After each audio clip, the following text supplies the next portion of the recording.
بسم الله الرحمن الرحيم. ازيكم حبايب قلبي؟ يا رب تكونوا بخير يا رب. كل سنة وانتم طيبين، كل سنة وانتم بألف خير. يلا نبتدي نسمي الله ونصلي على الرسول صلى الله عليه وسلم. حط اللايك بقى بتاعك لو انت أول مرة تتفرجي على قناتي. ما تنسيش تحطي اشتراك وفعلي الجرس على كلمة الكل علشان يوصلك كل الفيديوهات يا ست الكل. ان شاء الله هنعمل وصفة سهلة جدا وبسيطة. بيتزا المارجريتا بطريقة سهلة جدا واقتصادية وطعمها ان شاء الله يعجبك. يلا بينا ندخل على المقادير. معايا نص كيلو دقيق متعدد الاستخدامات، عليه معلقة كبيرة خميرة فورية، نص معلقة صغيرة سكر، ربع معلقة ملح، علبة زبادي، معلقتين كبار زيت، وهضيف زعتر عشان بطعم العجينة، ولو عندك زيت زيتون ضيفي. وهضيف خدت معايا كوبايتين لبن، ممكن تاخد معاكي كوباية ونص على حسب نوع الدقيق يعني.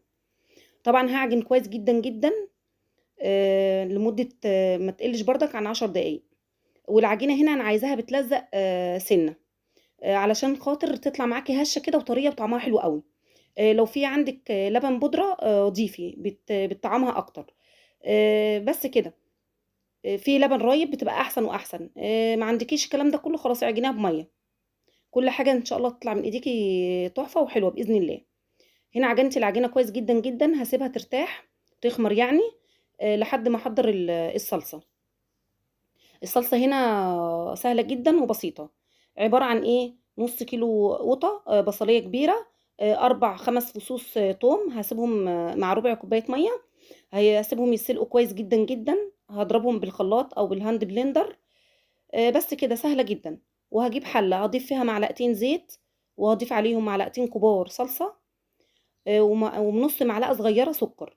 طبعا هشوح الصلصة دي كويس جدا علشان لو طعم المواد الحافظة اللي فيها ايه يعني ايه يطلع. بس كده. وهضيف الخلطة اللي هي اللي كنت عاملاها قبليها، اللي هي عبارة عن قوطة وبصل والثوم اللي ضربهم قبل كده يعني. هضيفهم عليها وهسيبها بقى تاخد غلوتين 3 كده ايه، يستووا بعضيهم يعني. والتوابل مقاديرها سهلة جدا. هنا عشان نحط الحاجة فريش، البصل والثوم مش هحط توم بودر ولا بصل بودر، لان الحاجة هنا عندي فريش. هضيف بس ايه زعتر. الزعتر هنا ضروري جدا، سواء في العجينة سواء في الصلصة. بيدي نكهة حلوة قوي قوي وطعم ممتاز. لو في زيت زيتون للعجينة او للصلصة بردك بيبقى احسن يعني، لو ما فيش خلاص. هضيف زعتر وهضيف فلفل اسود وكزبرة، والملح طبعا حسب ايه تظبيط الصلصة معانا. يلا جربي الوصفة، سهلة جدا واقتصادية إلى حد ما طبعا. وطعمها حلو قوي قوي. العجينة طعمها حلو والطريقة كلها روعة بصراحة. ضفت هنا فلفل، ضفت هنا معلش بابريكا عشان أعزز اللون أكتر يعني. طبعا العجينة خمرت معايا وقطعتها في كل صينية على حسب كل مقدار كل صينية قطعة عجينة على حسب كل صينية. وريحتها برضك لمدة 5 دقايق. بعد ما ارتاحت فرد العجينة يعني في الصينية. وهنا الفرد معايا سهل جدا علشان أنا مريحاها. الطريقة سهلة وبسيطة جدا وطعمها حلو قوي قوي، وبالذات لما تعمليها في البيت بايديكي. بس كده. هضيف الصلصة. انا واخدة جزء من الصلصة والجزء التاني فيه صلصة فاضت معايا. تعملي بيها مثلا مرة مكرونة، تحتفظي بيها في الفريزر، تعملي بيتزا تاني بيها. بس كده. ضفت الخلطة اللي هي الصلصة يعني. وهبتدي احط بقى ايه الخضار بتاعي. الخضار ده بقى حسب الرغبة بتاعتك. عايزة تضيفي بصل، تضيفي لحوم، تضيفي اللي انت عايزاه يعني ايه، حطيه يعني. انا هنا عملتها خضار بس، وكان طعمها روعة روعة روعة.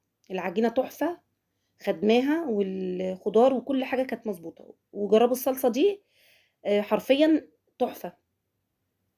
طبعا دخلتها الفرن الاول، خدت حوالي 7 دقايق. وبعد كده بحط الجبنة في الاخر. انا ما بحطش الجبنة الموزاريلا في اولها، باحطها في آخر دقيقتين عشان المَطّة تفضل معايا وطعمها بيبقى غني جدًا. وطبعًا بيرجع لنوع الجبنة اللي أنتِ بتضيفيها. جيبي نوع جبنة حلو علشان خاطر بتفرق في الطعم. أي حشوة عايزة تضيفيها ضيفيها، هتبقى روعة. هي من غير حشو أصلًا كان طعمها تحفة، أي لحمة مفرومة، أي حاجة عندِك ضيفيها. يالّا ربنا يحسن ما بين إيدِك، وإن شاء الله وصفة سهلة وسريعة وطعمها حلو، وبالذات في الصيف بنحتاج ناكل حاجات خفيفة كده. هنا أقطّع لكم قطعة أوريكم إن العجينة طرية خالص معانا، العجينة طرية والجبنة بتمُط وطعمها حلو وربنا يا رب يحسن ما بين إيدِك. أشوفكم في وصفة جديدة واسيبكم في حفظ الله، مع ألف سلامة.